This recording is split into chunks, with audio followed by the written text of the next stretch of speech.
Now, if you're making films about people who stand up for justice and for the marginalized, I bet that somewhere in there there's a film about homelessness.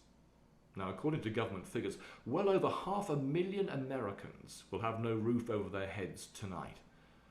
And so yes, in the pick of 13 short films from the 13 years I've been at Odyssey, there's one film about homelessness that when I saw it in the edit suite for the first time, I was so impressed by that I actually took it round for quite a while as an example of the sort of films Odyssey can make and the sort of lives that need to be lifted up and the stories told. So from 2012, here's the story of Minister Steve Brigham and Tent City.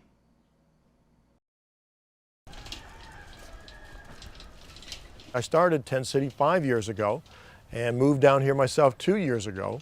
People respect somebody who's willing to feel the same things they feel, eat the same food they eat, wear the same clothes they're getting out of the bag, so they can relate to somebody, that is willing to make those sacrifices and live in that same way.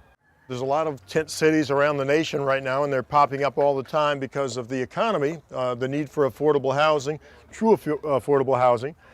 But this tent city right here in Lakewood, New Jersey has about 70 individuals. It's probably the most diverse tent city you'll find in the nation. I was born in New York.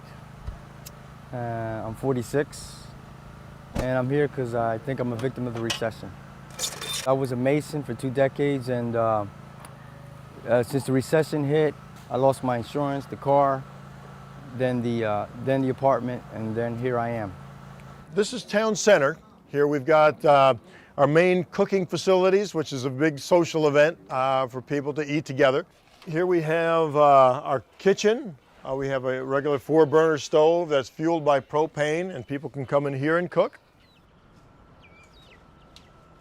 The Apostle Paul said that we are to work so that we can supply for our basic needs, but also so that we can give to others. So what we do here is anything that's over and above what we need in Tent City, we take it out to the general for. So the homeless are giving back to the community. I came over, I met Mr. Steve. It's going on 7 months. At my peak, I was making about $700-900 a week. I was laid off because the work was pretty much not there, and unemployment is just a fraction of what you used to make, and I couldn't make ends meet. I couldn't pay the bills all the way. I just recently found a job, but I'm getting a fraction of the pay. I'm getting $8 an hour. So that still doesn't allow me to find affordable housing. The cost of housing is outrageous. It's $21 an hour for a single individual in this area to afford a 1-bedroom apartment, a used automobile, in the basic necessities of life. Social services won't help somebody if they make over $7 an hour. You're going to fall between the cracks and you're going to end up in Tent City. My conception of a homeless person used to be some wino, drug addict, didn't want nothing, but being homeless can happen to anyone at any time because it happened to me.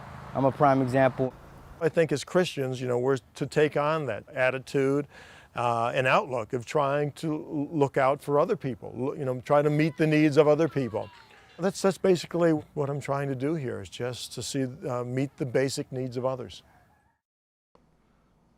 Over 100 homeless people found a lifeline in that tent city in Lakewood, New Jersey, over the decade it ran for. It's actually closed down now. The town sold the land off in July 2014. But that's not the end of Stephen's story, because he's gone on to find Destiny's Bridge, a community offering temporary housing and care for homeless adults. Check out their website and find out what they're doing now. And why don't you also check out what faith communities and support organizations are doing for the homeless in your town? And you can find more inspirational stories about work with the homeless on Odyssey's films on our website and also on our YouTube channel.